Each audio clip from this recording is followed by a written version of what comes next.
सदद्वैतं श्रुतं यत् तत्पञ्चभूतवेदः ब्रह्मवादिना कार्ये मृदौ दैवम्यमापदे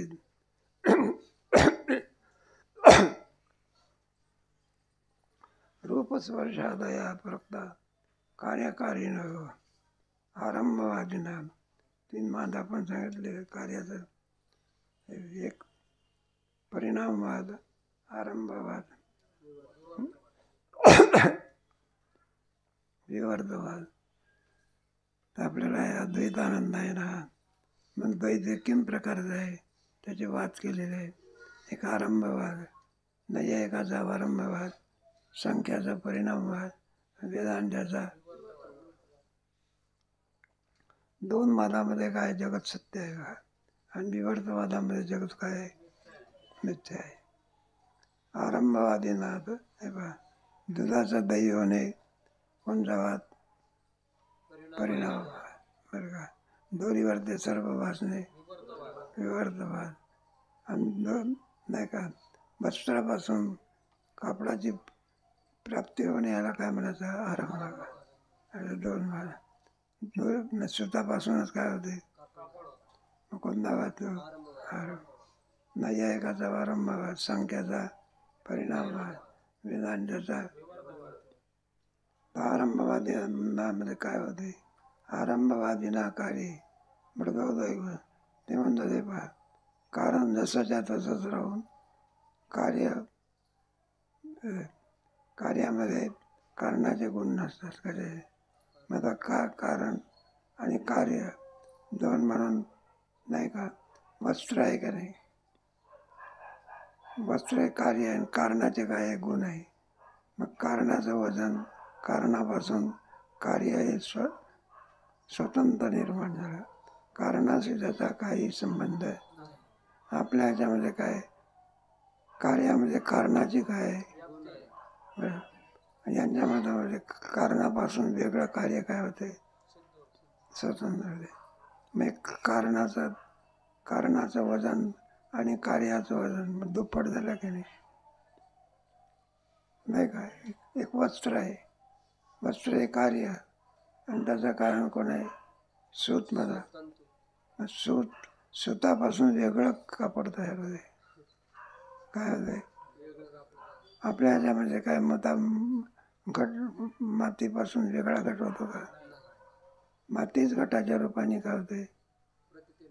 यांच्यामध्ये कार्यकारणाचा भेद मानतात. कशामध्ये, संख्यामध्ये कार्यकारणाचा हा भेद आहे. यांच्यामध्ये कार्यकारणाचा काय भेद आहे, दोन याच्यामध्ये. आणि वेदांत शास्त्रामध्ये कारणावरती कार्याचा भास आहे. काय, विवर्तवाद, कोणता वाद, संख्याचा परिणामवाद, हे तो दाखवलेलं आहे. आरंभवादीना कार्य मृदय दैवन्य. मातीपासून वेगळा घट तयार झाला. काय झाला, कारणाची व्याप्ती कार्यामध्ये नाही. मग कार्य एक वेगळं आणि कारण एक, मग दुप्पट वजन वाढलं काही, दोन झाले ना. कोणाचं मत आहे, नाही आहे का.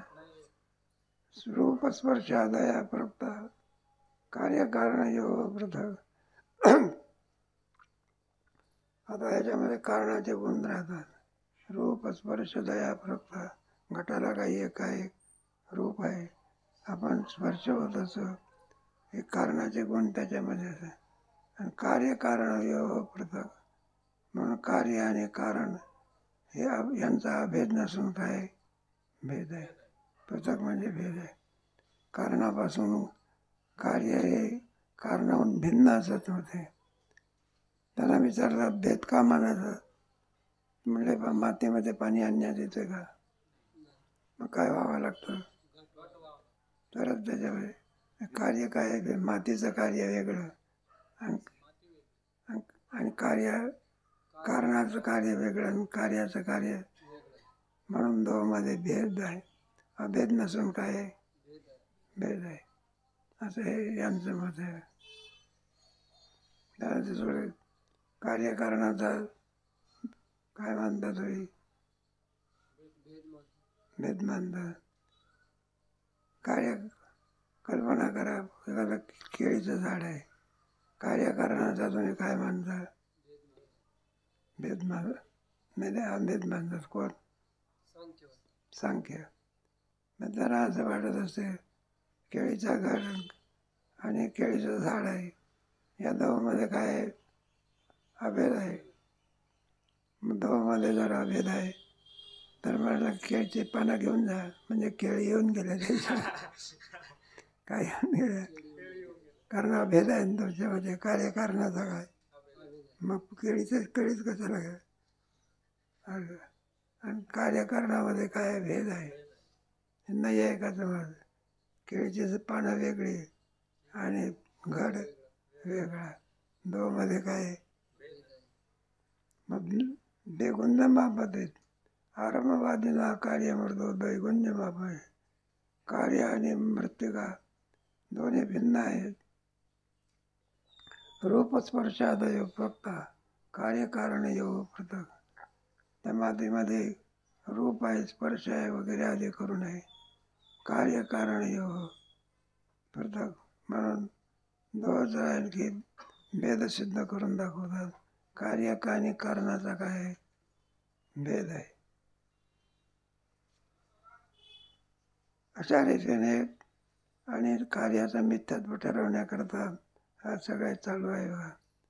तेव्हा मिथ्यात्व ठरवण्याकरता आणखी 2-3 हेतू देऊन सांगत असतात. ते 2-3 हेतू उपनिषदामध्ये आणि अरुणी नावाच्या शिष्य ते गुरुजी त्याला काय सांगतात, म्हणलं मिथ्यात्व कसं करून ठरवायचं, त्याच्याकरता त्रिपुणा वाचलं.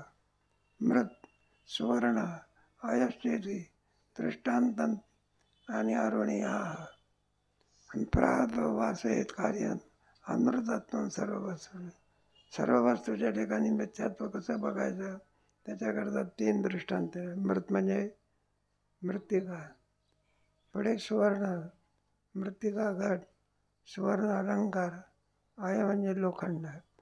हे सगळी साधनं असतात ना, त्या साधनाची काय केली, असे 3 दृष्टांत.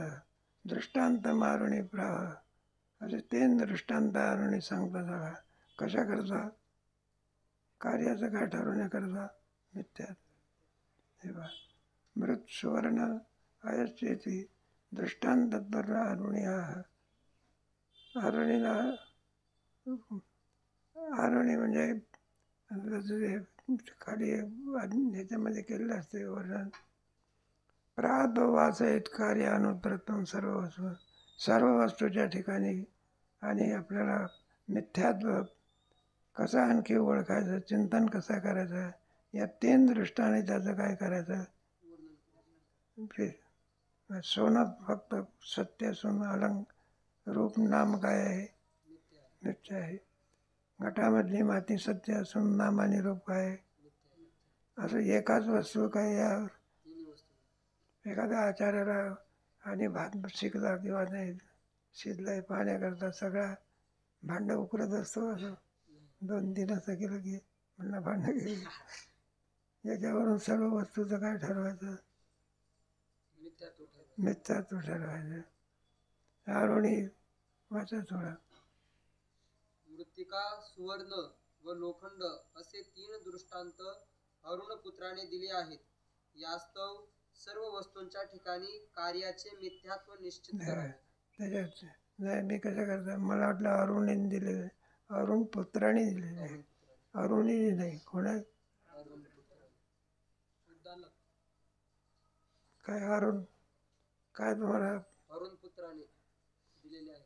अरुण नावाच्या पुत्राने दिलाय असे म्हणता येते. अरुणी पुत्र 2 नसून अरुण हाच काय पुत्र आहे.